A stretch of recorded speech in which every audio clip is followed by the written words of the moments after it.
شعبان المعظم کے ماہ مبارک میں میرے کریم آقا صلی اللہ علیہ وسلم کثرت کے ساتھ روزے رکھتے تھے۔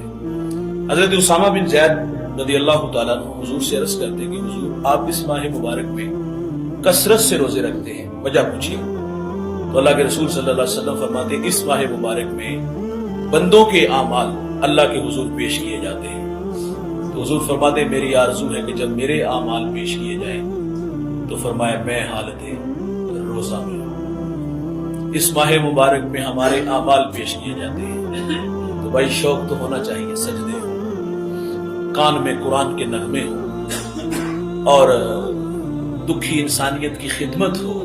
لیکن معذرت سے کہوں گا یہ آنے والی شعبان المعظم کی جو 15ویں رات ہے، شب بارات، جس میں اللہ کی رحمتیں بڑھ کے استقبال کرتی ہیں، اس رات میں ہمارا عمل کیا ہوتا ہے؟ خود بھی اور 7 بچوں کو بھی لے کر کے خود سرپرستی کرتے ہیں اور آگ کے شعلوں کے ساتھ، پٹاخوں کے ساتھ ساری رات ہم گزار دیتے ہیں۔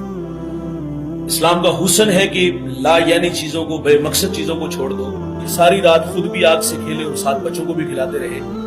اور ہر سال آپ دیکھتے ہو کہ ہمارا نقصان کتنا ہوتا ہے، کسی کی آنکھ ضائع ہوگی، کسی کا ہاتھ جل گیا، کسی کا گھر جل گیا، کئی جانی نقصان بھی ہمارے ہوتے ہیں۔ اور وہ رات جو اتنی بابرکت رات ہے جس میں اللہ تعالیٰ قبیلہ بنو کلب کی بکریوں کے بالوں کے برابر اللہ گناہ گاروں کی بخشش فرمائے گا، تو ہم نے اس رات میں کیا کیا؟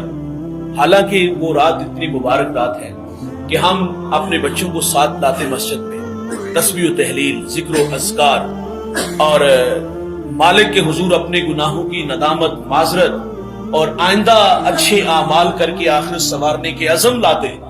لیکن ہم نے اس رات کو بھی اسی طرح فضول کاموں میں ہی گزار دیا، پھر اللہ تو ہم سے ناراض ہوگا نا۔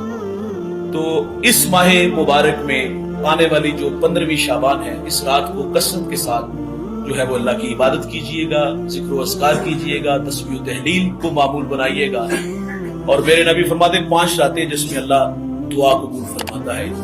ایک فرمایا شب جمعہ، عیدین اور رجب کی پہلی رات اور 15ویں شعبان کی رات کو اللہ تعالیٰ سے جو بھی دعا کی جائے اللہ دعا قبول فرماتا ہے۔